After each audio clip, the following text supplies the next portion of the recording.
At the time of this recording, I've got a group of athletes that are just coming off of a full season of racing, and I wanted to share with you their insight associated with coming into a new season mentally fresh.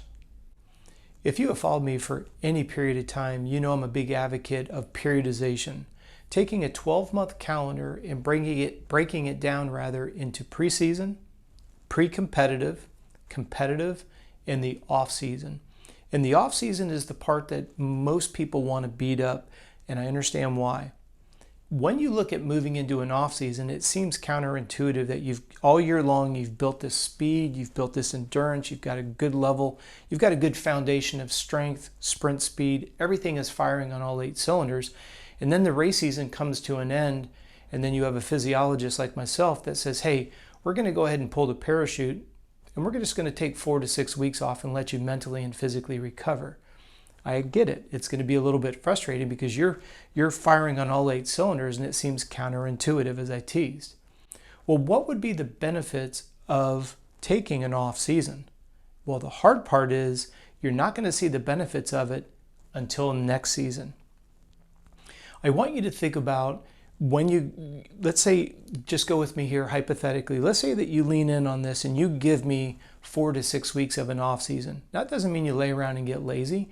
You just get away from structure. You go do things that you don't normally have time to do when you're super busy. But let's take it one step further. You rebuild yourself mentally and physically.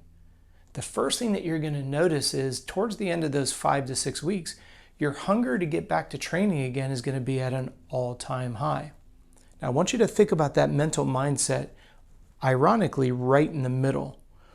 The first thing that makes a new season difficult is preseason is all about maximizing aerobic function and maximizing physical strength, raw power. Now, when we're looking to maximize your strength to weight ratios, we're sitting there trying to maximize the amount of load that your body can move. So we are going to put on some muscle weight. Proportionally, if I took a cereal bowl full of body fat and I took a cereal bowl full of muscle proportionally will always weigh more than fat. So we're going to come in a little bit heavier. You've gone through that, it's what I call the gravitational pull phase, where you're reestablishing a schedule, you're getting back to structure, you are lifting heavily, you're doing a lot of low intensity base training, so you're building a huge strength base and you're building a large aerobic engine. This is going to make life easier when we get into pre-competitive and actually the competitive mode where doing interval work becomes easy. But please stick with me. We're talking about the mental aspects of investing in an off season. You're able to push through those difficult pre-season type workouts. Now segueing into pre-competitive where we start dropping a little bit of speed work. That takes a strong mental edge. So just like a motor, if you come in mentally and physically rebuilt, you're able to get through those first couple months of the year that are very difficult. Now, we get into the hot, humid days of summer. Now you're halfway through the season and you can see the end of your season. And just like we always say, if you can see them, you can beat them. Well, in this instance, when we can see that finish line, it gives you that breath that you're like, okay, I can make it. I can go that distance. That's why I said to you, your mental headspace, that desire to train, that's why we refer to that as the middle point. Because we want you to be so excited about getting back into training that you're able to push through that gravitational phase the first 5 to 6 months of the year. And then when you get into those hot, humid days of the summer where most people want to tap out, and let me ask you this, why would most people tap out when it's hot and it's humid? Because they didn't take the off season, so they didn't come in with their batteries fully charged.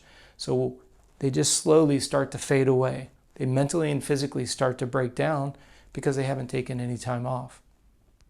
So stop and think about that. You're able to momentumize the difficult part of the early season. Then you're able to take that momentum because you're seeing incremental improvements.